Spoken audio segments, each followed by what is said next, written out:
ಉತ್ತರಾಖಂಡ್ನಲ್ಲಿ ನಡೆದಿರತಕ್ಕಂತ doctor Mallikarjun Kharge ಸಾಹೇಬರು ರಾಷ್ಟ್ರೀಯ ನಾಯಕರು ಅಂತ ಒಬ್ಬ ವ್ಯಕ್ತಿ ಮೇಲೆ ಇವತ್ತು ಅಸ್ಪೃಶ್ಯತೆ ಆಚರಣೆ ಮಾಡಿರ್ತಕ್ಕಂಥ ಅವರು ಭಾಷಣ ಮಾಡಿರ್ತಕ್ಕಂಥ ಸ್ಥಳದಲ್ಲಿ ಹಿಂದೂ ಮತೀಯವಾದಿಗಳು ಅಂದ್ರೆ RSS ಸಂಬಂಧಪಟ್ಟಂತ ವ್ಯಕ್ತಿಗಳು ಇವತ್ತು ಆ ಜಾಗನ ಸ್ವಚ್ಛ ಮಾಡಿ ಮತ್ತು ಹೋಮ ಹವನ ಮಾಡಿ ನೋಡಿದ್ರೆ ಇಡೀ ದೇಶದಲ್ಲಿರ್ತಕ್ಕಂಥ ಶೋಷಿತ ಜನಾಂಗಗಳಿಗೆ ಅವಮಾನ ಮಾಡತಕ್ಕಂತ ರೀತಿ ಇವತ್ತು RSS ವರ್ತನೆ ಮಾಡ್ತಾ ಇದೆ. ಅದಕ್ಕ ಬಿಜೆಪಿ ಅವರು ಕುಮ್ಮಕ್ ಕೊಡ್ತಾ ಇದಾರ.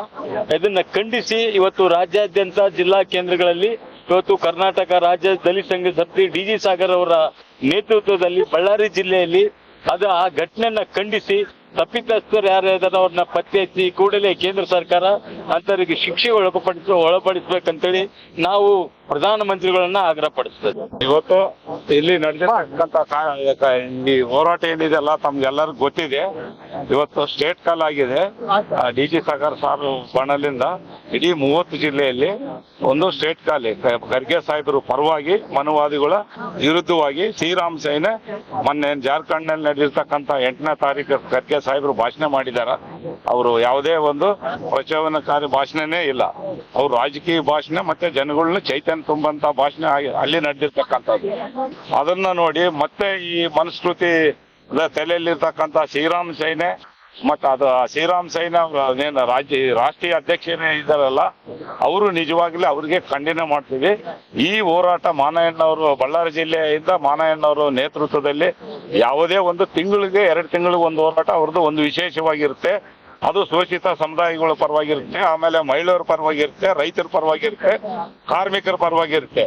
ಹಂಗಾಗಿ ಈ ಶೋಷಿತ ಸಮುದಾಯಗಳ ಅಧ್ಯಕ್ಷರು ಕೂಡ ಗಾರ್ಲಿಂಗನಗೌಡ, ನಮ್ಮ ಜಿಲ್ಲಾಧ್ಯಕ್ಷರು ಗಾರ್ಲಿಂಗನಗೌಡ ಬಂದಿದಾರ.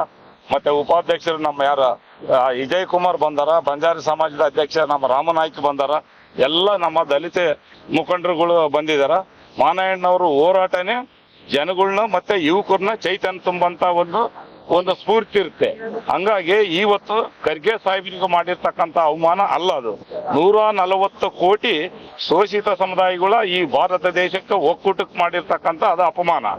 ಹಂಗಾಗಿ ಇವತ್ತು ನಮ್ಮ ಈ ಹೋರಾಟ ಏನೋ ಅನ್ನೋರ್ ನೇತೃತ್ವದಲ್ಲಿ ಆಗಿದೆಲ್ಲ ಅದನ್ನ ತೀವ್ರವಾಗಿ RSS ಮತ್ತೆ ಶ್ರೀರಾಮ ಸೇನೆ ಅದರ ಇದಾವಲ್ಲ ಅವ್ರನ್ನ ನಿಜವಾಗ್ಲೂ ಅಲ್ಲಿ ಮಾಡಿರ್ತಕ್ಕಂಥವ್ರನ್ನ ಈ ದೇಶದಲ್ಲಿಂದ ಗಡಿಪಾರು ಮಾಡ್ಬೇಕು. ಜೊತೆಗೆ ಇಂತಹ ಘಟನೆಗಳು ನೋಡ್ಲಾರ್ತಕ್ಕಂಥ ಒಂದು ಕೇಂದ್ರ ಸರ್ಕಾರ ರಾಜ್ಯ ಸರ್ಕಾರಗಳು ಇದು ಜಾಗೃತಿ ವಹಿಸಿ ಮುಂದಿನ ದಿನಗಳಲ್ಲಿ ಖರ್ಗೆ ಸಾಹೇಬ್ರು 55 ವರ್ಷ ಸುದೀರ್ಘವಾಗಿ ರಾಜಕಾರಣಿ ಅಂತವ್ರಿಗೇನೆ ನೀವು ಈ ತರ ಸಣ್ಣ ಬುದ್ಧಿ ತೋರಿಸ್ತಾ ಇದ್ದೀರಂದ್ರೆ ಹಳ್ಳಿನಲ್ಲಿ ಇರ್ತಕ್ಕಂಥ ಜನಗಳಿಗೆ ನೀವು ಯಾವ ತರ ನಡ್ಕೊಂಡಿರ್ತೀರ ಅನ್ನೋದು ಇಲ್ಲೇ ಕಂಡು ಬರ್ತಾ ಇದೆ. ಹಂಗಾಗಿ ಬಳ್ಳಾರಿ ಜಿಲ್ಲೆಯಿಂದ ಮಾನಯ್ಯನವ್ರ ನೇತೃತ್ವ ಹೋರಾಟಕ್ಕೆ ಜೈವಾಗಲಿ. ಆಮೇಲೆ ಸಾಗರ್ ಸಾಹೇಬ್ರವರು ಈ ರಾಜ್ಯದಲ್ಲಿ ಹೋರಾಟಕ್ಕೆ ಅವರು ಕರೆ ಕೊಟ್ಟಿದ್ದಾರೆ, ಅವರಿಗೆ ಜೈವಾಗಲಿ. ಈ ಹೋರಾಟಕ್ಕೆ ನೀವೆಲ್ಲರೂ ಬಂದಿರ್ತಕ್ಕಂಥ ಮಾಧ್ಯಮ ಮತ್ತೆ ಇಲ್ಲಿ ಬರ್ತಕ್ಕಂಥ ದಲಿತ ಯುವಕರು ಮತ್ತೆ ಸಮಾಜದ ಶೋಷಿತ ಸಮುದಾಯಗಳು ಯುವಕರು ಎಲ್ಲರೂ ಬಂದಿದ್ದಾರೆ. ಪಕ್ಷಾತೀತವಾಗಿ ಇದು ಖಂಡನೆ ಮಾಡಕ್ ಬಂದಿದ್ದಾರೆ. ಮಾನವರಿಗೆ ಆಗಿರ್ತಕ್ಕಂಥ ಅನ್ಯಾಯ ಮಾನವತೆ ದೃಷ್ಟಿಯಿಂದ ಬಂದಿದ್ದಾರ. ಹಂಗಾಗಿ ಈ ಹೋರಾಟಕ್ಕೆ ಜೈವಾಗಲ್ಲ ಅಂತ ಹೇಳ್ತಾ ನನ್ನ ಮಾತು ಮುಗಿಸ್ತಾ ಇದ್ದೀನಿ. ಅವರಿಗೆ ಈ ಬಳ್ಳಾರಿ ಜಿಲ್ಲೆಯಿಂದ ಖಂಡನೆ. ಬಳ್ಳಾರಿ ಜಿಲ್ಲಾ ಕುರುಬ ಸಂಘದ ಅಧ್ಯಕ್ಷರು ಹಾಗೂ ಬಳ್ಳಾರಿ ಜಿಲ್ಲಾ ಶೋಷಿತ ಸಮುದಾಯಗಳ ಮಹಾ ಒಕ್ಕೂಟದ ಅಧ್ಯಕ್ಷರು. ಈಗಾಗಲೇ ತಮಗೆ ಗೊತ್ತಿರುತ್ತಂತೆ ಜಾರ್ಖಂಡ್ನಲ್ಲಿ ನಡೆದ ಒಂದು ಘಟನೆ ಬಹಳ ಶೋಷಣೀಯ ಒಂದು ಘಟನೆ. ಇಡೀ ದೇಶದಲ್ಲಿ ಯಾವ ಮಟ್ಟದಲ್ಲಿದ್ವಿ, ನಾವು ಎಲ್ಲಿದ್ದೀವಿ, ಹೇಗಿದ್ವಿ ಅಂತ ಈಗಲೂ ನಮಗೆ ಯೋಚನೆ ಮಾಡಂಗಾಗುತ್ತೆ. ಒಬ್ಬ ಶೋಷಿತ ನಾಯಕ, ರಾಷ್ಟ್ರ ಮಟ್ಟದ ನಾಯಕ, ಕಾಂಗ್ರೆಸ್ ರಾಷ್ಟ್ರ ಮಟ್ಟದ ಅಧ್ಯಕ್ಷರು ಇಂಥ ಒಬ್ಬರು ಲೀಡರ್ ಜಾರ್ಖಂಡ್ದಲ್ಲಿ ಒಂದು ಸಭೆ ಮಾಡಿದಾಗ ಆ ಸಭೆ ಮುಗಿದ ನಂತರ ಶುದ್ಧೀಕರಣ ಮಾಡ್ತು ಅಂತ ಹೇಳ್ಬಿಟ್ಟು ಆ ಜಾಗನ ಶುದ್ಧೀಕರಣ ಮಾಡಿದ್ದಾರೆ ಅಂತ ಹೇಳಿದ್ರೆ ನಾವ್ ಎಲ್ಲಿದೀವಿ ಅಂತ, ಯಾವ ಲೋಕದಲ್ಲಿದೀವಿ ನಾವು ಅಂತ ಹೇಳಿ. ಏನ್ ನಮಗಿನ್ನ ಸಮಾನತೆ ಬೇಕಿಲ್ವಾ? ಅಸ್ಮೃತಿ ಇನ್ನೂ ಆಚರಣೆ ಮಾಡ್ತಿದ್ದಾರೆ ನೀವಲ್ಲ, ಎಲ್ಲಿದ್ರಿ ನೀವಲ್ಲ? ನಮ್ಮನ್ನೆಲ್ಲ ಅನ್ಯಾಯ ಮಾಡ್ತಿದ್ರಿ, ದ್ರೋಹ ಮಾಡ್ತಿದ್ರಿ, ಈ ಜನಾಂಗಗಳಿಗೆ ಅವಮಾನ ಮಾಡ್ತಿದ್ರಿ ನೀವಲ್ಲ. ನಿಮ್ಮನ್ನ ಏನ್ ಮಾಡ್ಬೇಕು ಗೊತ್ತಾಗ್ತಿಲ್ಲ ನಮಗೆ. ನೀವು ಕೇವಲ 2-3% ಇರೋದು, ನಾವು 80-85% ನಾವಿದೀವಿ ಜನಗಳು. ಇಲ್ಲ ಶೋಷಿತರ ಇರೋದಲ್ಲ. ನೀವು ನಮ್ಮನ್ನ ಏನ್ ಮಾಡ್ತೀರ ಅಂತ ಹೇಳಿದ್ರೆ ನಿಮ್ಮನ್ನ ಏನ್ ಮಾಡಕ್ ಗೊತ್ತಾಗ್ತಿಲ್ಲ ನಮಗೆ. ನೀವು ಶುದ್ಧೀಕರಣ ಏನ್ ಮಾಡ್ತಿದ್ರಿ? ನಿಮ್ಮ ಮನಸ್ಸುಗಳ ಮೊದಲು ಶುದ್ಧೀಕರಣ ಮಾಡ್ಕೊಳ್ಳಿ. ನಿಮ್ಮ ಮನಸ್ಸುಗಳು ಕಲ್ಮಶವಾಗಿದ್ದಾವೆ, ನೀವು ಮೊದಲು ಶುದ್ಧೀಕರಣ ಮಾಡ್ಕೋಬೇಕು. ಇಡೀ ಈಗ ಅಲ್ಲಿ ನಮ್ಮ ಸ್ನೇಹಿತರನ್ನು ಕೇಳಿದ್ರು, ಮೀಸಲಾತಿ ತೆಗೆದ್ರೆ ಏನ್ ಮಾಡ್ತೀರ ಅಂತ ಹೇಳಿ. ಸ್ವಾಮಿ, ಸಾಮಾಜಿಕ ನ್ಯಾಯ, ಸಾಮಾಜಿಕ ಪರಿಕಲ್ಪನೆ, ಸಾಮಾಜಿಕ ಸಮಾನತೆ ಇರುವವರೆಗೂ ಸಂವಿಧಾನದಲ್ಲಿದೆ. ಮೀಸಲಾತಿ ಈ ಜನಾಂಗಗಳಿಗೆ ವರ್ಗಗಳು ಕೊಡಬೇಕಂತ ಸಂವಿಧಾನ ಮಾಡಿದ ಅಂಬೇಡ್ಕರ್ ಅವರು. ಅದನ್ನ ಹೇಗೆ ತೆಗ್ತೀರಿ ನೀವು? ನೀವೆಲ್ಲೋ ಯಾವತ್ತಾದ್ರೂ ನೀವು ಹೊಲದಲ್ಲಿ ಹೂಳಿದ್ದೀರಾ, ಬಿತ್ತಿದ್ದೀರಾ, ಫ್ಯಾಕ್ಟ್ರಿ ಹಾಕಿದ್ದೀರಾ? ಇಲ್ಲ ಹಾಕಿದ್ರಿ. ಗುಡಿಯಲ್ಲಿ ಗಂಟೆ ಮಾಡ್ಕಂತ ಪೂಜೆ ಮಾಡ್ಕಂತ ನೀವು ನಮ್ಮಂತರ ಆಳ್ತಿದ್ದೀರಲ್ಲ ಸ್ವಾಮಿ. ಶ್ರಮ ಸುಡಿದಿದ್ದೀರಾ, ಬೆವರು ಸುರಿಸಿದ್ದೀರಾ? ನೀವು ಏನ್ ಮಾಡಿದಿರ ಹೇಳಿ? ನೀವು ಮೋಸದಿಂದ, ಕುತಂತ್ರದಿಂದ ದೇಶವನ್ನು ಆಳ್ತಾ ಇದ್ದೀರಾ. ನಿಮಗೆ ನಾಚಿಕೆ ಆಗಬೇಕು. ಈ ಯುಗದಲ್ಲಿ ಕೂಡ ನೀವು ಶುದ್ಧೀಕರಣ ಮಾಡ್ತೀವಿ ಅಂತ ಹೇಳಿದ್ರೆ ನಾಚಿಕೆ ಆಗಬೇಕು ನಿಮಗೆ. ಇನ್ನೂ ಮನುವಾದಗಳು ಇವನ್ನೇ ಹೋಗಿಲ್ಲ ನಿಮಗೆ. ಇನ್ನು ನಿಮಗೆ ದೇವು ಬಿಡಿಸ್ಬೇಕಂತ ನಾವೆಲ್ಲ ಸೇರಿ ಈ ಆ ನಿಟ್ಟಿನಿಂದ ಇವತ್ತು ನಾವು ಇದನ್ನ ಖಂಡಿಸ್ತೀವಿ, ತೀವ್ರವಾಗಿ ಖಂಡಿಸ್ತೀವಿ. ಇದಕ್ಕೇನಾದ್ರೂ ಕ್ರಮ ತಗೊಳ್ತಾ ಇದ್ರೆ ಖಂಡಿತವಾಗಿ ಇಡೀ ದೇಶಾದ್ಯಂತ ಇದ್ರ ಬಗ್ಗೆ ನಾವು ಹೋರಾಟ ಮಾಡ್ತೀವಿ.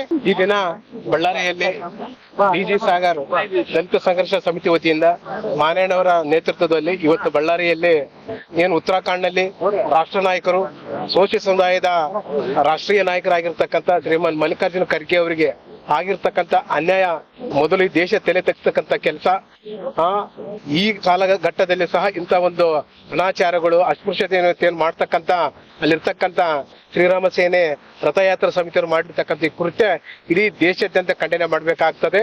ಯಾಕೆಂತಂದ್ರೆ ನಮ್ಮ ಮಲ್ಲಿಕಾರ್ಜುನ ಖರ್ಗೆ ಇಡೀ ರಾಷ್ಟ್ರದ ನಮ್ಮೆಲ್ಲರ ಅಸ್ಮಿತೆ.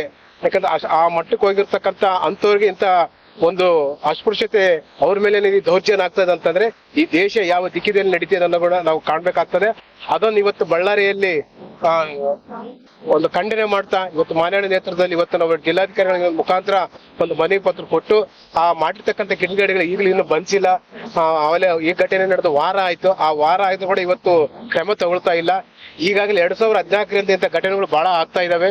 ಏನಿವತ್ತು ಬಿಜೆಪಿ ಆಡಳಿತ ಬಂದಾಗಲಿಂದ ನಮ್ಮ ದಲಿತರಿಗಿರ್ಬೋದು, ಆದಿವಾಸಿಗಳಿರ್ಬೋದು, ಅಸ್ಪೃಶ್ಯತರಿಗೆ ಯಾರಿಗೂ ಈ ರಾಷ್ಟ್ರದಲ್ಲಿ ನೆಮ್ಮದಿ ಇಲ್ಲ, ರಕ್ಷಣೆ ಇಲ್ಲ. ಹೆಣ್ಮಕ್ಳಿಗೆ ಸಹ ಯಾವುದೇ ರೀತಿಯಲ್ಲಿ ಇವತ್ತು ರಕ್ಷಣೆ ಇಲ್ದಂಗೆ ಪರಿಸ್ಥಿತಿ ಇವತ್ತು ದೇಶದಲ್ಲಿ ನಿರ್ಮಾಣಗೊಂಡಿದೆ.